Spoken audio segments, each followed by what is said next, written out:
Topics discussed and the information provided on this program is for general information. The hosts of this show are not medical professionals and are expressing their personal views and stories related to their individual lives. Their views are not intended to be used or taken as medical information. If you or a family member have suffered a traumatic brain injury, you should seek help from a practicing licensed physician.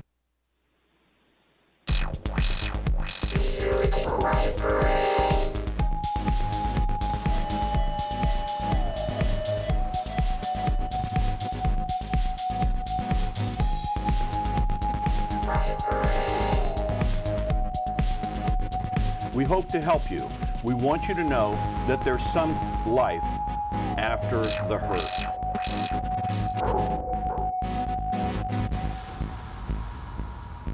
Hi, welcome to Brain Mechanics. I'm Matt Duffin. This is Dave Lunquist. He's my brain mechanic, or he has been for a long time. This is our second, but continuation of first. And we have Deborah Berry with us. Great.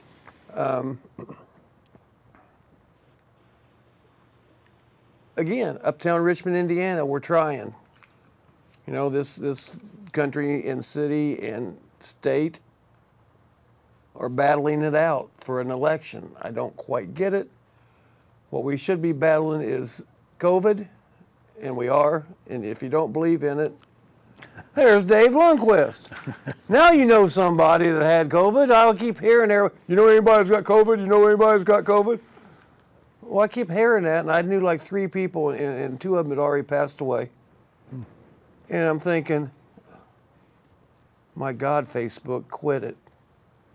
You know, people getting on Facebook, they can't even be your friends anymore. They just want to argue. They don't even want to have fun or joke around. They just want to attack, attack, attack.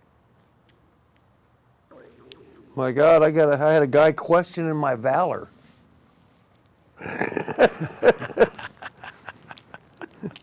I didn't have much to prove, I guess I got it, but here's my VA ID card.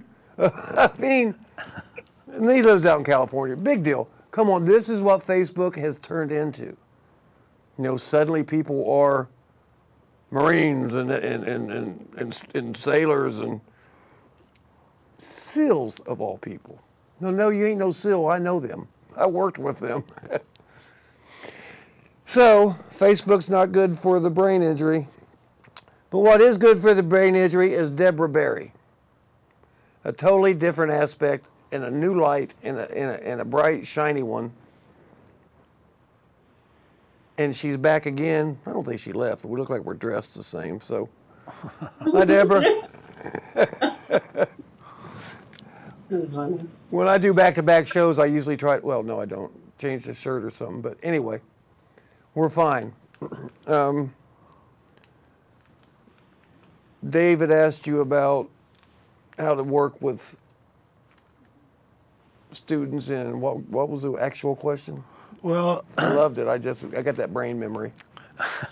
The first show I was on, I talked about the different types of students that I had over the years, that and experiences that I had, that I kind of went through different types of people, and all right, how do you treat them? Right. I went through autism, you know, which is a brain injury type thing. Oh, in common. I mean, before we knew what autism was, you had student after student of autism, I'm sure. Sure. And people were trying to figure out, he just don't work on his own work enough. He just, no. Well, now, so there are so many different spectrums to autism that for some of the ones that I had, I wasn't as aware of it as with other students.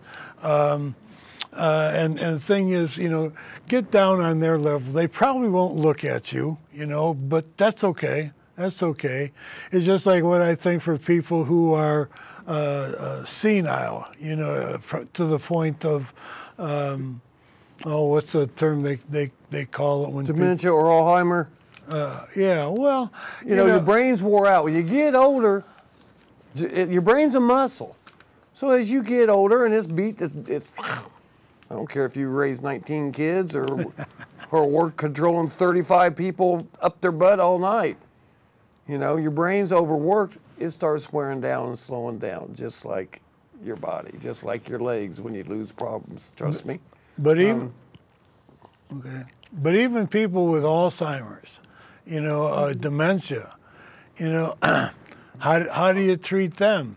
I've talked to a couple of people that I knew had Alzheimer's, and a family member would take me aside after I talked to him, you know, and they'd say, "Oh, he doesn't remember anything, you know, that you're talking about." And I said, "Yes, but he could always appreciate a smile, you know, and that's the one thing about an Alzheimer's patient. They can talk, you know, they were a football coach for 20 years and they don't remember any of it, you know. So what? Well, that's the smile. The smile, because that leads right into what Deborah taught me in the very beginning. And I'm supposed to have this one thing down pat, and I struggle with my kindness sometimes. Because I feel attacked or something's been attacked. I struggle with like kindness and courage and knowledgeable. Courage, wisdom. knowledgeable, and Remember wisdom? Oh yeah, my wisdom.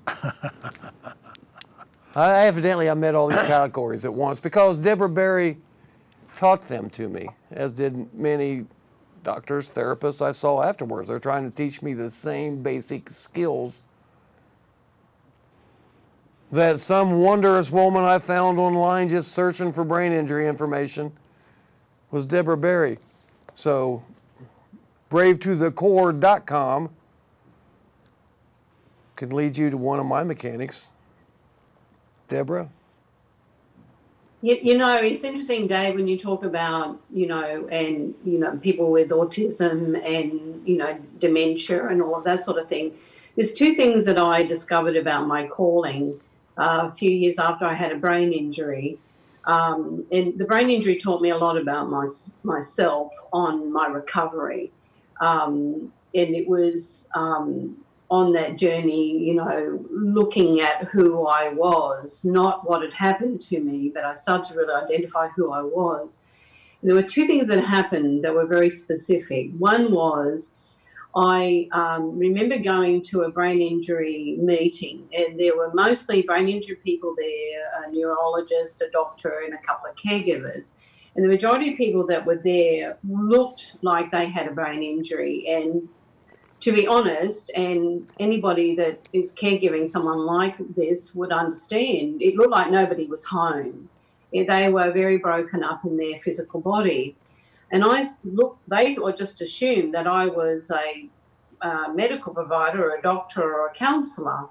And I said to them, I'm a brain injury survivor and I want you to know something. And I looked at each one of them in the eyes, and I said, you have purpose and you have something to teach the world.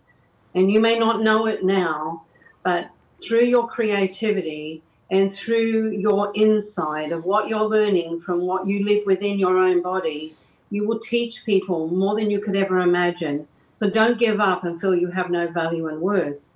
There were tears in faces of people that looked like they were not really cognitively there, you know.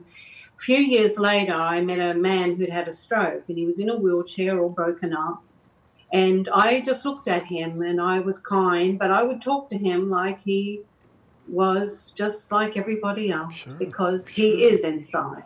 Right. He can hear everything. Right. And he may not remember everything, but there was one thing people always feel is they feel their senses are alive. They are alive. And it's through our senses that we heal and we grow and we find that essence of ourself, you know, that is part of what is missing in, you know, in life, in what's happening in our communities right now. People are losing the sense of their self. And, you know, our focus and what I do is healing at a soul level. Right. And, you know, so that is my passion and my purpose and what I've been called to do. And that's where I think I got so close to you mentally in in my thoughts of, we are in there. And you was saying the same thing, and that was the words I was looking for. There, you know, somebody found some compassion for me. Because there was times, I'm sure I was a Methodist. It's kind of chilly in this studio. But anyway, I was a Methodist coming out of a coma, I assume. And I'm trying to talk to people, and I think they're looking at me. At first, I thought I was in a casket. I really did. Everything was white. There I am. People that didn't belong in the same room were in the same room together looking at me. I'm like, wow, man, what's going on here? And I thought I was sitting up and talking to them. Evidently, I was trying to reach and mumble. But that was my communication. I was mumbling. I was saying other words in my head to them. So there's people in there when you're talking to them. It's just like Deborah was saying. If their eyes move and they can hear anything, if they can feel touch, any of them senses are working, especially when they can feel their family and their loved ones, or even kind of like friends you might like. But when you can feel that, you start coming back out of it. Because you are coming out of it. If you've been in a coma for a long time, don't expect him to wake up and say, hi. It's going to take a minute. And by minute, I mean days. Years. Years.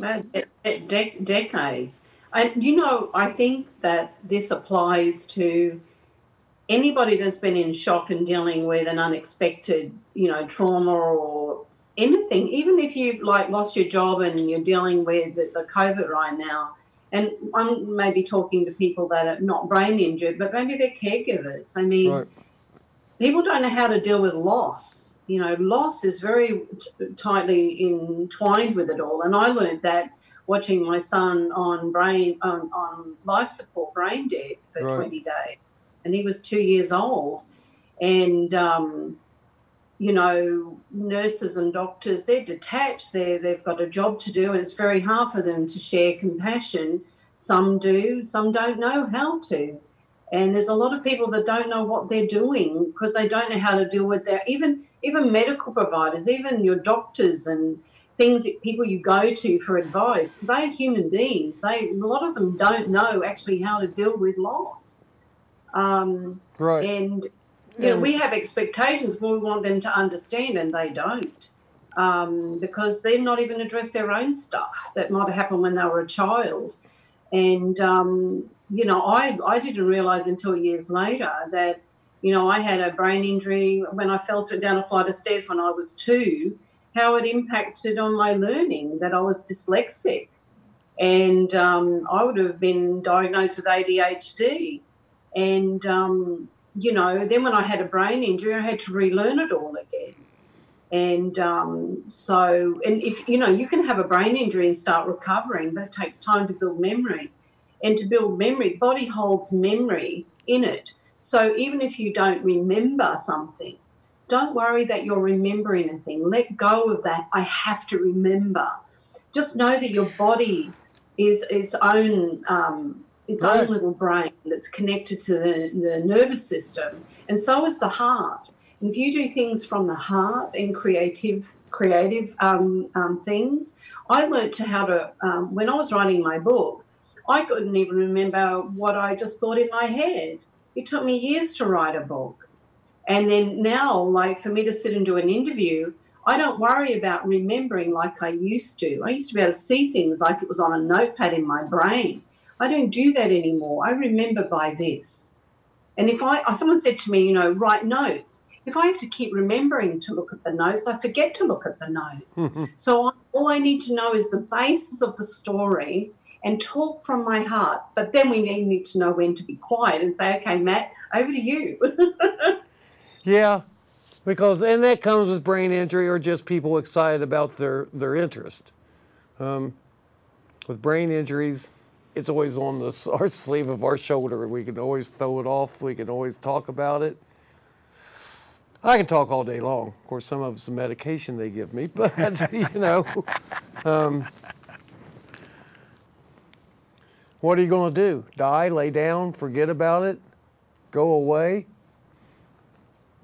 eventually you're going to go away from what you think. You have no more contributions to the people. So they slowly back away. Now they're nice and they say hi. And as a brain injured survivor, it's going to talk a lot and talk right off your shoulder sometimes. It's okay. You have to remember to be nice. Show them that you have that side of you too. I've done that on the radio for the last 10 years as I've tried to help people in many ways, either mentally, I've been involved with people in South Africa that trying to get them a home, and just different things that you can accomplish and do from the internet when you know people like Deborah Berry and you can find other ideas and ways of doing it. And you got to push them, You have to keep the pressure on. You got to find out where your plateau is. Reach up a little bit from your plateau. Yeah, that's the key. And maybe you can climb another step. Or if not, hang out on that plateau for a while, or go down to the other one, come back up. I think that's key, Matt. I mean, there's a fine line, and I think because it takes time and one step at a time type of thing, is we need to keep pushing forward. But the fine line between living in the moment and appreciating where you're at the moment and the small milestones, but pushing forward. But how do we do that? It's finding a vision and something to fixate on, having something that is your purpose. And I don't want to sound like a life coach, and it sounds very typical, but when you start to find the worth and value of what like there might have been something when you were really young that you loved or before the brain injury, and you may have forgotten, but if you start like searching for what my battery on my iPad is screaming at me. It's a little bit like the brain screaming at you, saying, we saw Deborah Berry flash through. So I might have to plug in my iPad. So it's about finding that balance with pushing through, being patient. And you know what? Sometimes you may not do anything for a week or 2 weeks, but it's okay. It's never too late. I'm 60. I'm going on for 60, and I'm 58 tomorrow. And I've had 3 major traumas in my life and had to rebuild and reinvent myself, I suppose. And every time I thought that I understood myself, every time I thought I got it down, was another moment that I started to realise, oh my gosh, there's more to it. Right. It wasn't I was learning something new, but it was learning another facet, to the big picture of my calling. And well, you went through many of them surgeries with me years ago, out the 29. I mean, and you helped me through those, just communicating, just somebody to talk to, somebody being nice to me, telling me to make sure I take these vitamins, make sure I yada yada, check out that doctor. So that was part of my brain mechanic system, was Deborah now assisting me with my recovery and my surgeries that had nothing to do with my brain. They just broken hips and taking my belly out, and what else did they do? Oh my God. Let's just say they did a few other things. See, there's your brain trauma there you can't remember. Yeah. So some are saved for another show, another day. I mean, I think there are some things that we're meant to not remember, and it's okay. It will come. I mean, it was probably 4 years after I didn't find out I had a brain injury for 4 years. I had a whiplash, and I turned my head 180 degrees, and I was told, just go home, you just have a whiplash. And every lobe in my brain was affected, and I didn't know I had a brain injury until I met up with a neuropsychologist at the Brain Injury Association in Australia.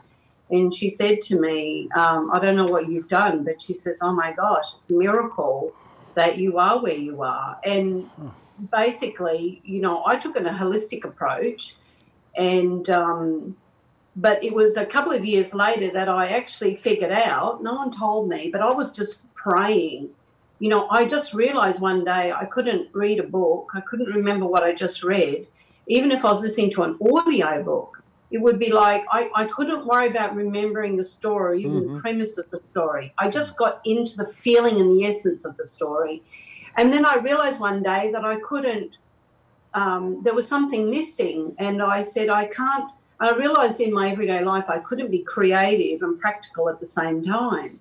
And I went, oh my gosh, I can't do those two things. And then I saw this vision of a movie of a bridge that was blown up. And I went, oh my gosh, the right brain isn't connected to the left brain. And I went, I need to build a new bridge. Now, I didn't know this was called brain plasticity, but that's what it was called. I didn't know that until 5 years later, because in the 90s, they weren't talking about this like we do now, Matt. They didn't know that. No, they didn't know. I mean, I guess I hit my head right at the perfect time.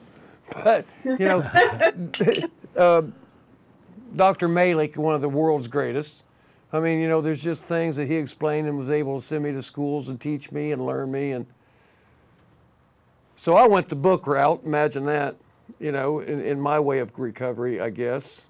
Holistic approaches work wonders for people. Again, everything's a baby step. And believing, you need to know, you know, to remember to believe. And that's what we're doing with the Brave to the Core, is when you share your story. And, you know, a friend of mine said to me yesterday, and it's funny because I've heard this and I know this, but it was he brought it up for a reason. He said to me, you know, we're just one little piece of a puzzle as an individual. And in that little piece, it just is a piece of sky that doesn't look like it belongs anywhere. But when you bring all those pieces together, we have a masterpiece. And that's what our tribe is about. That's what brain mechanics is about. That's what brain injury radio is about. We've been building this for 10 years. And even though some of us have disappeared off the face of the planet because we've got our own challenges, for me, I'm coming back. And I'm grateful for that. And I've learned even more about survival. And I think it's really uncanny that I'm coming back at a time when the world's been shook up, and I actually feel blessed, and I feel blessed, and I want to help others to feel that. What are you doing? Oh, I was trying to get my co-host's attention, but I didn't think I was on camera at the time. There's that red light. Hi. No, I was listening. I was just seeing if he had another. I was going to ask him quietly, because we're getting down to time, believe it or not. You know, if he had a question that he wanted to ask you, or if you had something that you wanted to address to me that we've talked about. I know you're getting ready to hit the road and drive through America as you sell your lovely house. It's interesting. I've been in isolation for 5 years. And the very time, and I don't call myself a person at risk, but I'm about to go out into the world and leave my, you know, comfortable abode. And it's not about a beautiful home. It's about having a chair to sit in that holds my body up, a bed that supports my spine, and a place that I can, you know, call Zen and get away from the world. And now Brave to the Core is a documentary, and I'm going to go out there with an RV and I'm going to start interviewing for the documentary, and also go on a journey to continue my healing. And I have to sell my house actually to pay for my therapy. That's what we have to do sometimes. Right. You have to think out of the box, you know. I mean, You gotta be your own mechanic. You have to be your own mechanic and tinker around a little bit. Yeah, I do, and that's what I do. And I'm going, instead of me worrying about what's available in Nevada, I'm going to go to where I need to go to get my body fixed and get stronger. Sometimes we got to do what has to be done to be fixed. We know our bodies and things better than they do. Do we know the technicals and maybe the little insides and out? Well, if you look it up and study it a little bit, you might know some, or talk to somebody else, get different ideas, be your own mechanic. I know I've heard of one lady that was getting ready to go in the operating room, and she didn't like the anesthesiologist, I believe. He had to go. We held up for a surgery. You ever heard of anybody like that, Deborah? It's not that I didn't like her. I wheeled in, and I told them I had sensitivity to light. All those flashing lights going through the corridors, and they're talking at you and at you. And my body's like going, oh, and I'm like calm. I know how to breathe. I know how to detach. And I get into the surgery. I'm lying there, and I've got bodies over me, lights in my face, and the anesthesiologist, I'm coughing really badly. And she said, "What's wrong with you?" She had the horrible attitude. And I said, "Well, I don't know. That's why I'm here, to have it fixed." And she was just like, and I reacted because I'm expecting a kind voice, and an anesthesiologist trying to get me all ready to go into sleepland.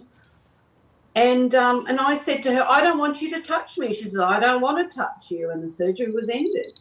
And was at our timer. So, yeah, it's like you have to be, and this is another story for another time. We're vulnerable at times, and we have to be our own advocate. And that's tough in itself. And that's another thing I want to change within legislation is that we all have an advocate, and we don't go into surgery on our own. We don't go to a surgeon on our own, because we're vulnerable. You're going to talk to them several times before you go into your surgery. Again, 29 surgeries, I got a clue. Talk to them, get along with them, get to know them. Them get to know you a little bit. Meet family if you can. These are people that's cutting on you and going inside you. They better know what they're doing, and you better like them doing it. Because you have no choice. It's either this or go away. And we're down, I got about a minute. I think you do have a choice, and that's the point. And, you've got to do your homework. And we've got a minute. So thank you, Matt, for having me on Brain Mechanics. You're running batteries running low. I think you're going to make it, though.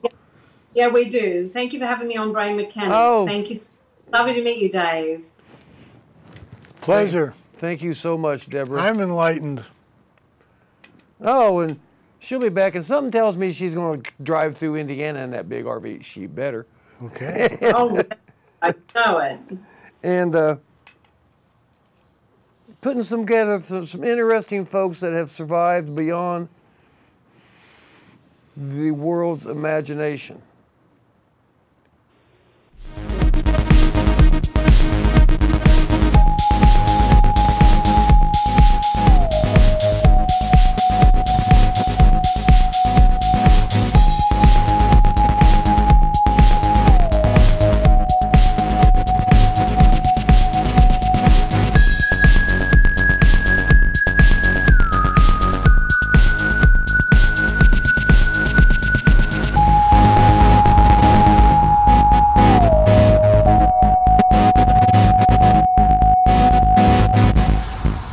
The topics discussed and the information provided on this program is for general information. The hosts of this show are not medical professionals and are expressing their personal views and stories related to their individual lives. Their views are not intended to be used or taken as medical information.